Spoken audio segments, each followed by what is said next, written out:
Six class. आज मैं आपको हिंदी का सेकंड चैप्टर बचपन, ठीक है, बचपन पढ़ाऊँगी।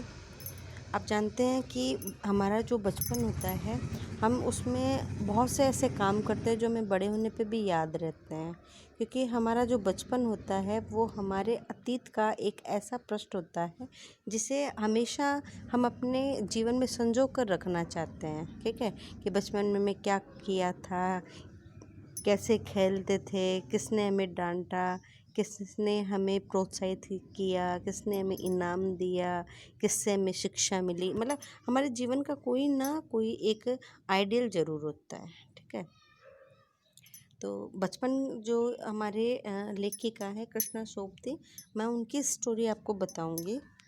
मैं आपको बता रही हूँ, मैं तुम्हें अपने बचपन की ओर ले जाऊंगी।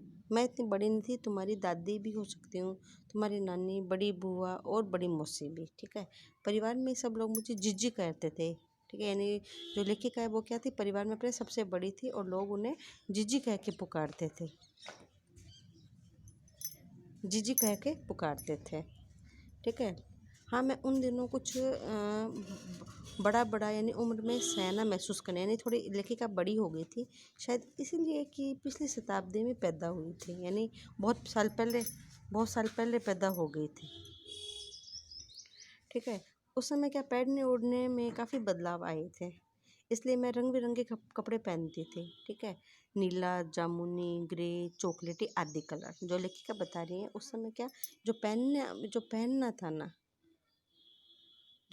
था ना कपड़े, लोग रंग बिरंगे पहनते थे, लेकिन लेखिका को ज़्यादातर कौन से कलर पसंद थे, नीला, ग्रे, जामुनी आदि। ठीक है, अब मेरे मन में कुछ ऐसा करता कि सफ़ेद पहनो, गहरे नहीं, हल्के।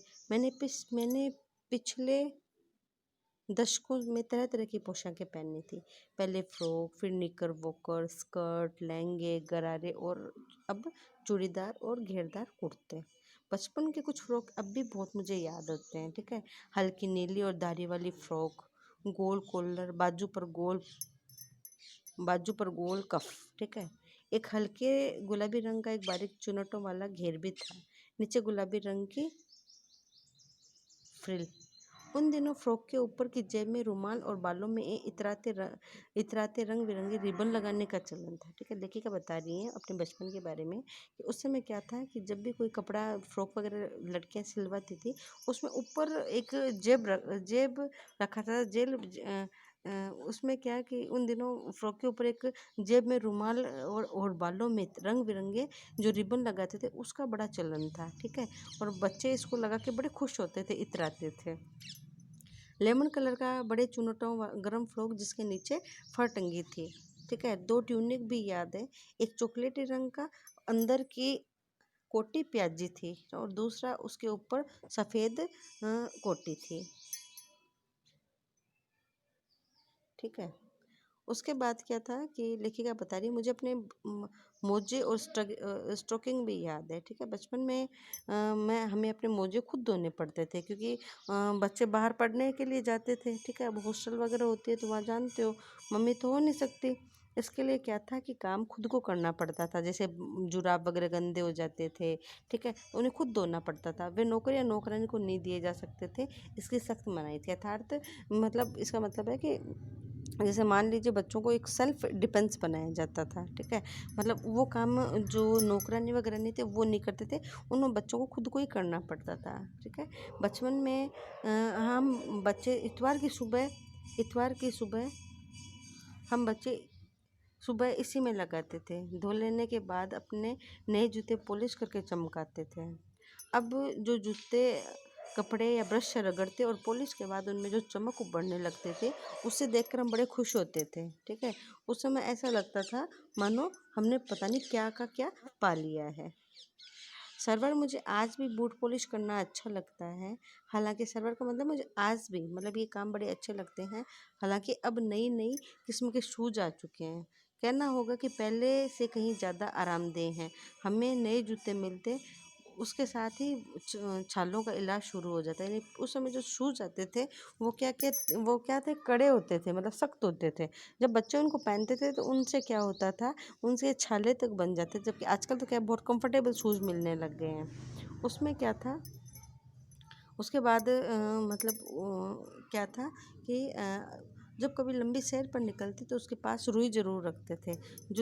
जूता लगाकर रुई के अंदर। हाँ, तुम्हारे बचपन में तो बहुत फ़र्क आ चुका है। यानी अब जो आपका जो बचपन में जो लेखिका का बचपन था और जो आपका बचपन है, उसमें रात और दिन का फ़र्क आ चुका है, ठीक है? उसमें क्या कि मतलब लेखिका आगे बता रही है कि जब शनिवार के दिन हमें ऑलिव ऑयल लगाना पड़ता था, ठीक है? शनिवार के दिन लेखिका कह रही है कि हम हाँ, शिमला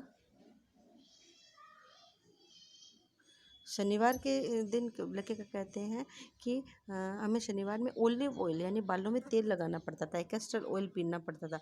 बालों में तो ऑलिव ऑयल और कैस्टर ऑयल पीना पड़ता था। ये बहुत मुश्किल काम लगता था क्योंकि शनिवार को सुबह ही नाक में इसकी गंध आने लगते थे। बच्चों को गंध क्यों आती थी? क्योंकि उनको पहले से ही ये काम बड़े बुरे लगते थे। लेकिन घर के रूल तो रूल होते हैं, उनको ऐसा करना पड़ता है। छोटे शीशे के गिलास जिन पर ठीक खुराक के लिए निशान पड़े होते थे, उन्हें देखती मितली मितली बोलते हैं उल्टी आने को, यानी उससे पहले दिमाग खराब हो जाता था कि दवाई पीनी पड़ेगी, ठीक है। मुझे आज भी लगता है कि अगर हम ना पीते तो इस शनिवारी दवा तो कुछ ज़्यादा ही बिगड़ने वाली नहीं थी और सेहत भी ठीक रहती। इन्हें मैं तुम्हें बताऊंगी कि हमारे समय और तुम्हारे समय में कितनी दूरी आ चुकी है, यानी बचपन की जो दिलचस्पी है कितनी बढ़ गई है।